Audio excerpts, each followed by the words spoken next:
write down.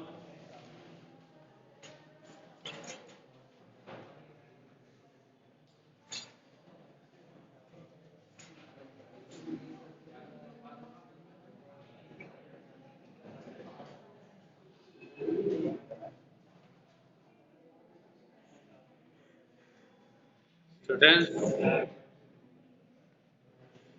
write down theorem.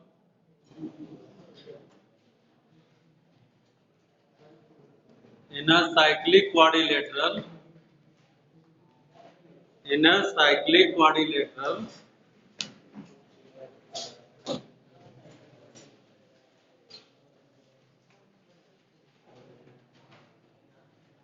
in a cyclic quadrilateral, the sum of in a cyclic quadrilateral, the sum of either pair of the sum of either pair of opposite angles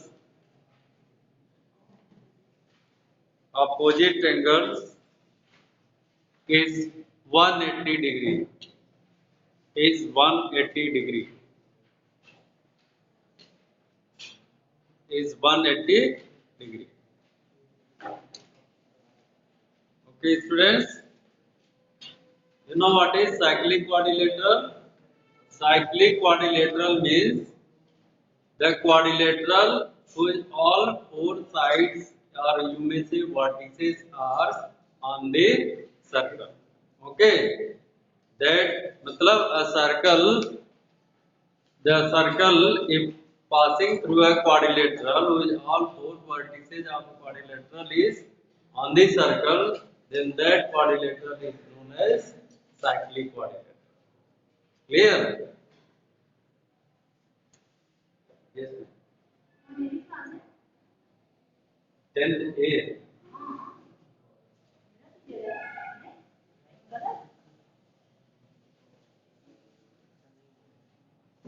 Okay. So the question is, what is to prove here?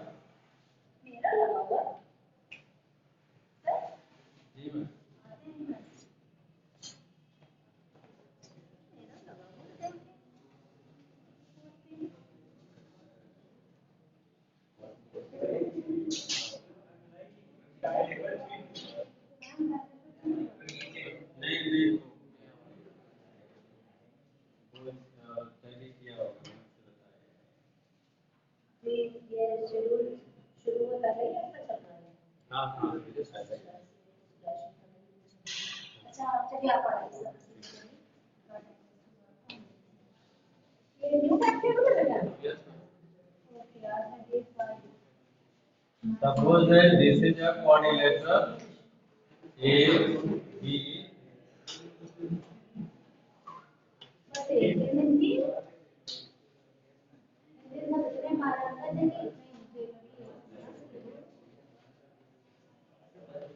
A, B, C, D.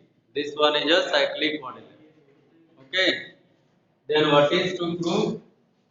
To prove is angle A plus angle C equal 180 degree and angle B plus angle D equal 180 degree. This is to prove.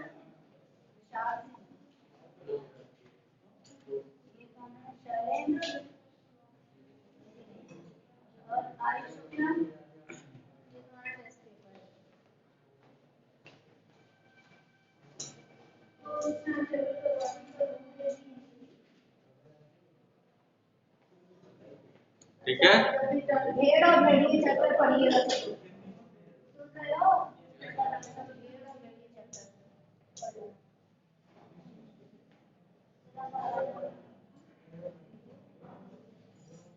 Okay, students, A plus C, देखो ABC is a cyclic quadrilateral in which opposite angles, these two, the sum of these two is 180 degree and the sum of these two is 180 degree always, and this is to prove. How will you prove this one? Let us consider here is a center, then join OA and study, you have seen the angle subtended by an arc at the center is just double the angle subtended by same arc at the circumference. Okay, so if you are considering this arc AC, so by this arc there is angle AOC. ठीक है, this arc subtend angle at the center AOC, then you will say angle AOC equal to time of angle ABC. Clear? You will say na कि angle AOC is 2 times of angle ADC. Similarly, there is another arc, this one which is major arc. ये एक arc होगा which will subtend reflex of this angle, that is reflex of this angle, that is this one. Okay, so reflex of, reflex of angle AOC is equal to 2 times of angle ABC. Clear? AB, angle ABC. Now add these two. If you are adding angle AOC plus reflex angle AOC equal 2 times of angle ADC plus 2 times of angle ABC. You know how can you find the reflex? Reflex is subtracting from 360. अगर ये angle AOC है तो इसका reflect 360 में से minus करने पे ये मिलेगा. ठीक है, यानी टोटल एंगल कितना होगा 360. अगर रिफ्लेक्स और उस एंगल को ऐड करें तो टोटल कितना आएगा 360. So if you are adding these two, so the total is 360 and here 2 is common. So you may say 360 equal 2 times of angle ADC plus angle 2 times of angle ADC plus angle ABC or divide by 2, then angle ADC plus angle ABC equal 360 divided by 2 equal 180 degree. Angle ADC plus angle ABC, मतलब B and D, sum of B and D is 180 degree. फिर से एक बार समझ लो. देखो, the question is prove that the opposite to sum of these two is 180 degree. How will you prove? Say this one is an arc AC, this one is arc AC, and this arc subtend angle AOC at the center.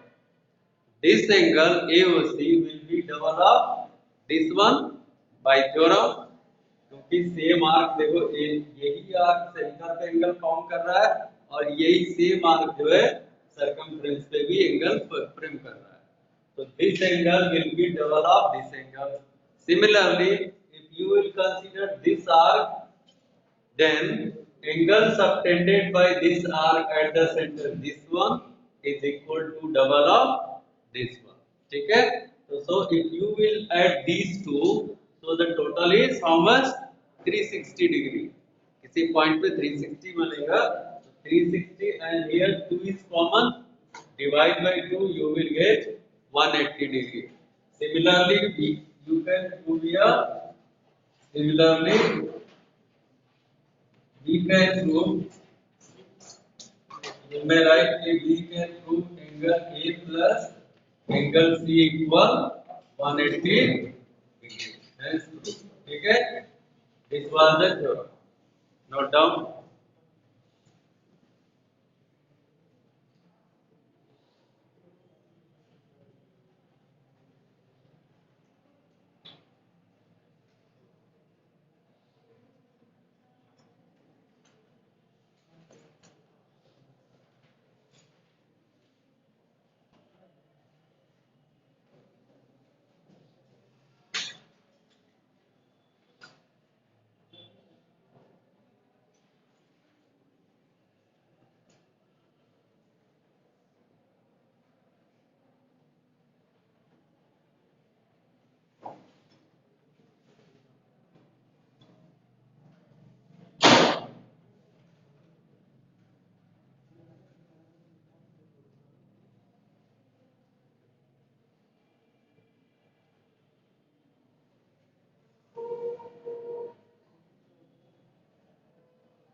written everyone?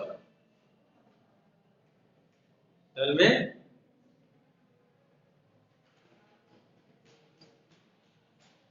Have you written? चलो next question लिखो.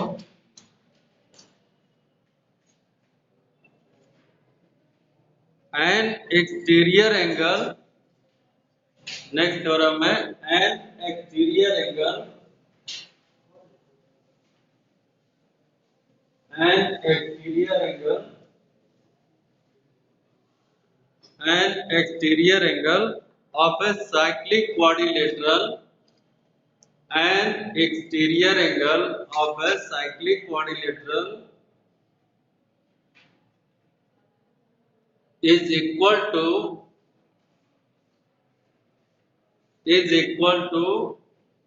opposite interior angle, is equal to opposite interior angle, and listen once again, an exterior angle of a cyclic quadrilateral is equal to the interior opposite angle, the interior opposite angle.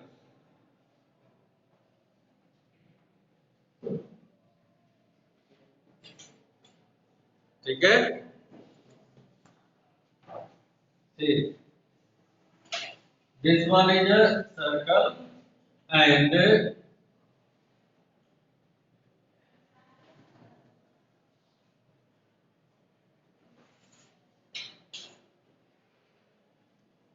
here is a cyclic quadrilateral A, B, C, D. Okay. See, this one is the exterior angle, and the question is, this exterior angle is equal to opposite interior angle. ये question है. ये prove करना है. Means to prove angle CBE equal angle AD. This is to prove. How will you prove here? देखो, consider this as a 1, this as angle 1, 2, 3.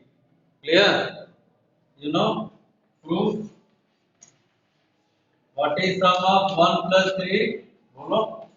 Angle 1 plus 3 is equal to 1 plus 3 is equal to 180 degree. Because just the theorem you have seen just previous theorem, sum of opposite angle of a cyclic quadrilateral is 180 degree. And again, angle 1 plus angle 2 is how much? Hello, 1 plus 2 is how much? 180 degree. Because these are the linear pair. Linear pair. The sum of these two is 180 degree because linear pair. क्योंकि एक straight line पे angle है. If these two are 180 degree, right hand side is equal, then left hand side is also equal. Okay. Then you may see here angle 1 plus angle 3 equal angle 1 plus angle 2. 1 and 1 cancel out. Then the remaining are angle 3 plus is equal to angle 2. Angle 3 equal angle, and angle 3 is what? ADC. So you will see angle ADC equal angle CBE, and this was to prove. ठीक है? यही आपको prove करना था कि opposite interior exterior angle is equal to opposite interior angle. Clear? Note down. Objective का जो आपके क्वेश्चन 3 मार्क्स के आते हैं उनमें ये सबसे अच्छा क्वेश्चन है. ठीक है? इस टाइप का क्वेश्चन आता है. ठीक है? एक्सटीरियर दिया रहेगा, आपसे इंटीरियर.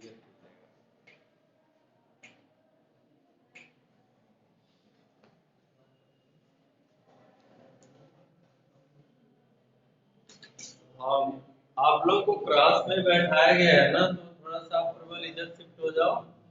आप इधर शिफ्ट हो जाओ, एक जगह पे वही आप इधर आओ, ठीक है, चलो आप इधर आओ। हाँ सही।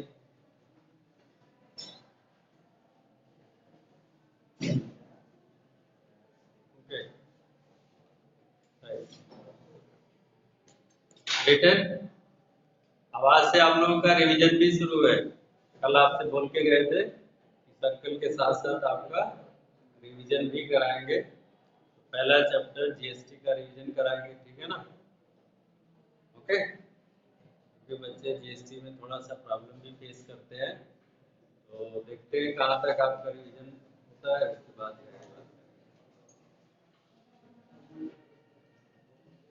जल्दी करो, नोट कर लो पहले।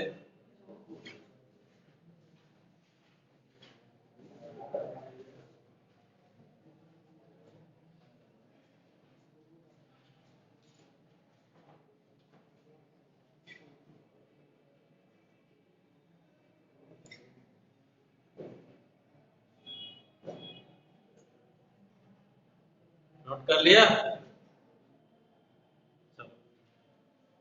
And all of you be ready with your pen and paper, ठीक है। अदर वर्क जो भी आप कर रहे हो वो सब बंद कर लो, क्योंकि रिवीजन में क्वेश्चन आपको करना है, ठीक है।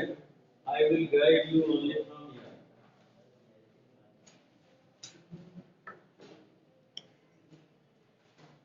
रिवीजन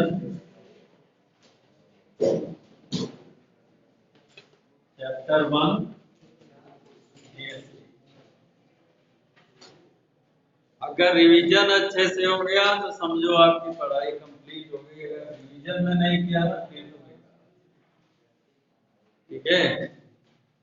तो रिवीजन में अब पूरा आपका फोकस हो जाना चाहिए कि अगर कोई कंसेप्ट आपसे छूटा है, कहीं कुछ आपको दिक्कत आ रही है, तो रिवीजन में वो कमी नहीं रहनी चाहिए। क्लियर है? चलो open your book and see the page number 17। Page number 17। Page number 17, question number 18, ठीक है। लिसन, सॉल्यूशन सबसे पहले करना, मतलब कम टाइम में आपको कैलकुलेशन करके देना है, ठीक है, ताकि आपको उसमें प्रैक्टिस बने अच्छे से। क्वेश्चन समझते रहना, कैलकुलेशन करते रहना। कह रहा है shopkeeper buys an article whose list price is 8,000, ठीक है, at some rate of discount from a wholesaler. He sell the article to a consumer at the list price. देखो, एक एक शॉपकीपर है, wholesaler, wholesaler wholesaler sell the item to shopkeeper, ठीक है, and then shopkeeper sell that item to consumer. Question समझना, पहले concept समझना, फिर क्वेश्चन करना। Wholesaler sell the item to shopkeeper and then shopkeeper sell that item to consumer, ठीक है। और एक चीज ध्यान रखना, those the person who purchase pay tax, जो खरीदता है वो टैक्स पे करता है, ठीक है। जो खरीदता है वो क्या करता है, टैक्स पे करता है। Here it is given GST is, no, GST is 18%. GST is given 18%. GST is given, and MRP is given. MRP is 8,000. 8,000 MRP is given. Clear है? अब सुनो क्वेश्चन क्या कह रहा है। Wholesaler sell that item to shopkeeper at some rate of discount. At some discount.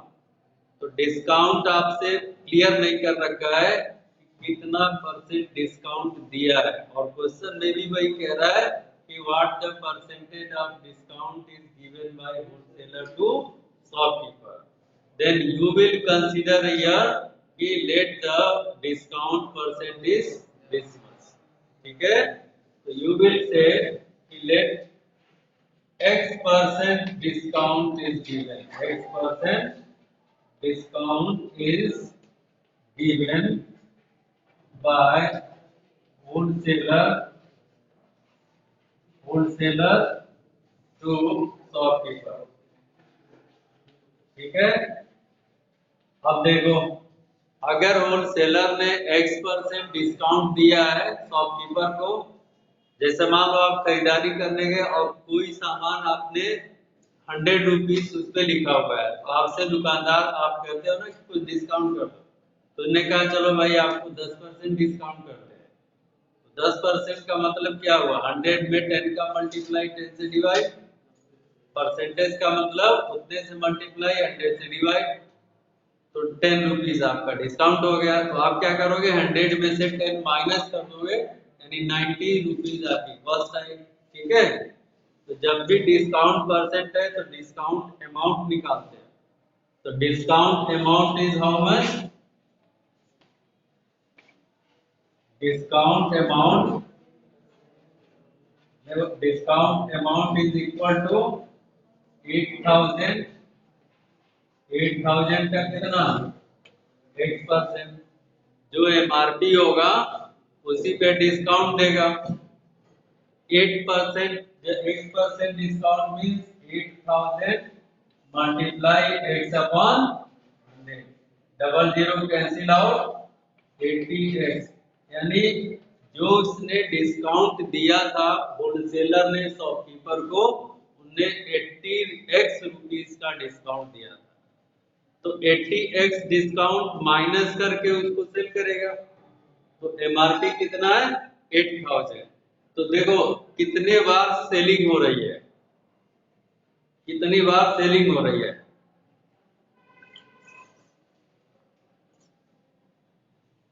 हो गई selling. एक तो सेलिंग यहाँ हो रहा है, ठीक है, और एक सेलिंग यहाँ पे हो रहा है। तो there are 2 time of selling this one. तो फर्स्ट जब आप सेलिंग प्राइस निकालोगे SP1, तो यहाँ पे जब सेलिंग हो रहा है तो होलसेलर ने शॉपकीपर को सेल किया है कितने रुपए माइनस करके, तो 8000 माइनस 80। बात समझ में आ रहा है, बात समझ में आ रहा है, बोलो यहाँ तक क्लियर है, कोई दिक्कत। जब होलसेलर ने शॉपकीपर को सेल किया था तो 8x% डिस्काउंट दिया, 8000 पे 80x रुपीज का डिस्काउंट दिया। डिस्काउंट अमाउंट MRP से माइनस करने के बाद उसे 8000 माइनस 80x जो है सेलिंग प्राइस आई। अब जब शॉपकीपर खरीदेगा तो इस पे उसने वो टैक्स देगा। ठीक है, ये तो इसकी सेलिंग प्राइस होगा, इतना तो बेचेगा ही बेचेगा, प्लस उस पे टैक्स लेके देगा, वैसे नहीं देगा। तो टैक्स कितना है, GST 18%। और जब सेल सेम स्टेट में होता है, सेम स्टेट में, यानी अगर यूपी का यूपी में ही हो, ठीक है, तो आपको दो तरीके का टैक्स देना पड़ेगा। One is CGST and the second one is SGST। CGST SGST दोनों इक्वली होते हैं, GST का हाफ हाफ होता है। यानी अगर 18% है तो 9% CGST और 9% SGST। 9% सेंट्रल गवर्नमेंट को जाता है टैक्स और 9% SGST को जाएगा। ठीक है, तो आपसे पहले बताया कि जो खरीदता है वो टैक्स देता है।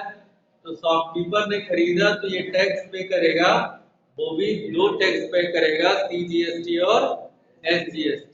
तो यहाँ इस पे जो सेलिंग प्राइस होती है इसी पे निकालते हैं टैक्स। ठीक है, तो CGST is how much, 8000 minus 80x multiply 9%। बोलो क्लियर है ना, क्लियर है ना। 9%, 80 का 9, 18 का आधा, 18 का half 9%। And SGST again 8000 minus 80x into 9%। ये तो CGST SGST पे हो गया by shopkeeper to wholesaler. Clear है इतना? अब देखो नेक्स्ट स्टेप पे चलो। 2 टाइम की सेलिंग हो रही है, तो फर्स्ट टाइम जब सेलिंग शॉपकीपर ने कंज्यूमर को किया है सेकेंड टाइम में, तो कह रहा है shopkeeper sell that item at the list price, मतलब 8000 पे ही उसको सेल कर दिया है शॉपकीपर ने। क्लियर है भाई? इसने होलसेलर ने इससे तो डिस्काउंट ले लिया इस पे, लेकिन इसने इसी एमआरपी पे कंज्यूमर को सेल किया हुआ है। तो दूसरा जो सेकेंड सेलिंग प्राइस होगा वो SP2 कितना आ जाएगा? बोलो, बात समझ में आ रही है? जब सेम सेम प्राइस पे सेल किया है मार्केट पे तो 8000, और फिर कंज्यूमर ने खरीदा, तो जो खरीदता है वो टैक्स पे करेगा, यानी कंज्यूमर फिर टैक्स पे करेगा। ठीक है? और कंज्यूमर भी उसी स्टेट का है, तो consumer will pay 2 type of tax, CGST and SGST। तो अब यहाँ पे देखो CGST अगेन ये पे करेगा 8000 मल्टीप्लाई 9%, बोलो कितना आ जाएगा? 720। तो SGST कितना आ गया? बोलो SGST कितना आएगा? 720 आएगा ना? आएगा कि नहीं आएगा भाई? जितना CGST आएगा उतना ही SGST आएगा। अब होता क्या है कि अगर स्टेट गवर्नमेंट को टोटल कलेक्शन जाता है टैक्स का, तो जो कंज्यूमर ने टैक्स दिया फाइनली वो आउटपुट होता है, और जो पहला टैक्स दिया वो इनपुट होता है। तो आउटपुट में से इनपुट माइनस करने के बाद जो बचता है वो टैक्स गवर्नमेंट को चला जाता है। ठीक है? बात समझ में आ रही है? तो आउटपुट, अब अगर इसमें क्वेश्चन में कह रहा है if the shopkeeper pay a tax GST of 72 rupees to the state government, shopkeeper ने स्टेट गवर्नमेंट को कितना पे किया? 72 रुपी एज ए टैक्स पे किया हुआ है। तो शॉपकीपर गवर्नमेंट को SGST दे रहा है, क्वेश्चन में SGST ये दे रहा है। ठीक है ना? तो ये टोटल इतना नहीं देगा, ये टोटल इतना नहीं देगा। कितना देगा? जो कंज्यूमर देगा, कंज्यूमर किसको देगा? शॉपकीपर को। शॉपकीपर किसको देगा? होलसेलर को। होलसेलर गवर्नमेंट को देगा। ठीक है? इस तरह से जाता है चेक। तो ये क्या, जब ये पहले तो शॉपकीपर ने इसको दे रखा है, फिर जैसे ही कंज्यूमर ने इसको देगा, तो जो पहले ये शॉपकीपर ने इसको दिया था वो माइनस करके और वो गवर्नमेंट को जाता है। बात समझ में आ रहा है? तो 720 में से इतना माइनस कर दोगे SGST जो शॉपकीपर ने पे किया था, और जो रिमेनिंग जो अमाउंट है 72, वो कह रहा है कि यानी 7, इतना नोट कर लो, इसके आगे नहीं कोई जगह नहीं है। Note down.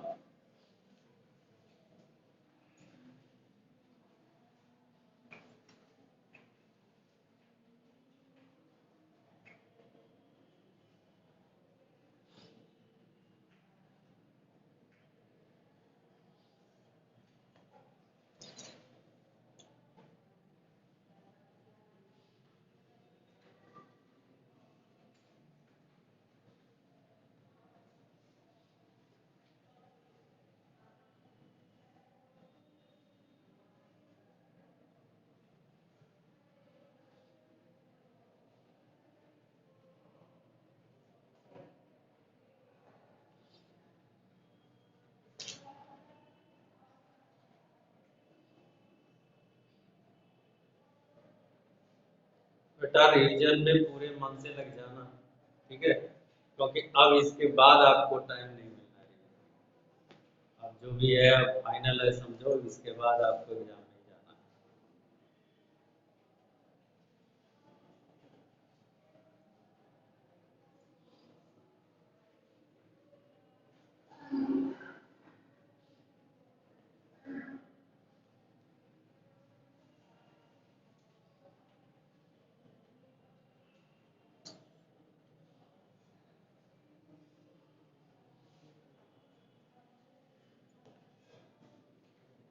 Written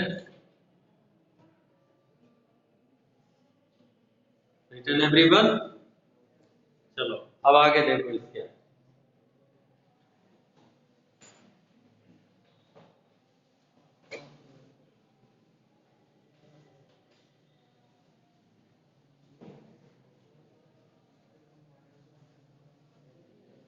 Now according to question ये कह रहा है कि 720 जो CGS output is CGST SGST 720 और minus input 8000 minus 80x into 9%। ठीक है, this is equal to 720। This one goes to the state board. ठीक है, now solve this to find the value of x, that will be your answer. Clear है? Do fast students, do fast.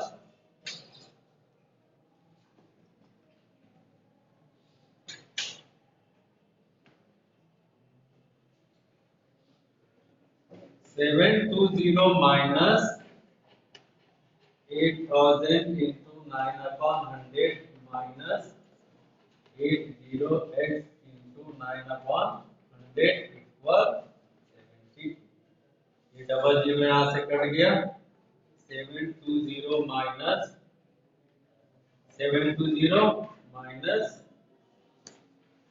80x into 9/100 equal 72।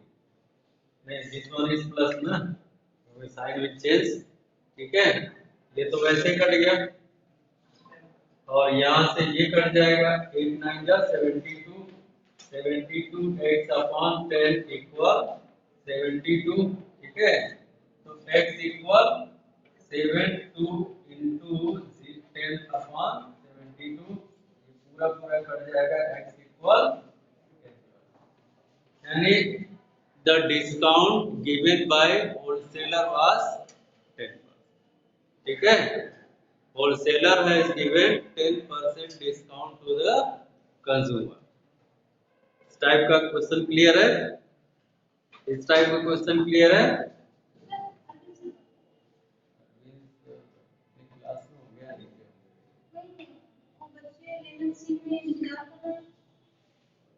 नीचे देखिए।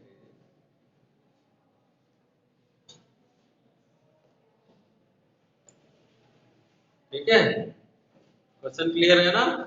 चलो अगले question पे move करते हैं। Written everyone.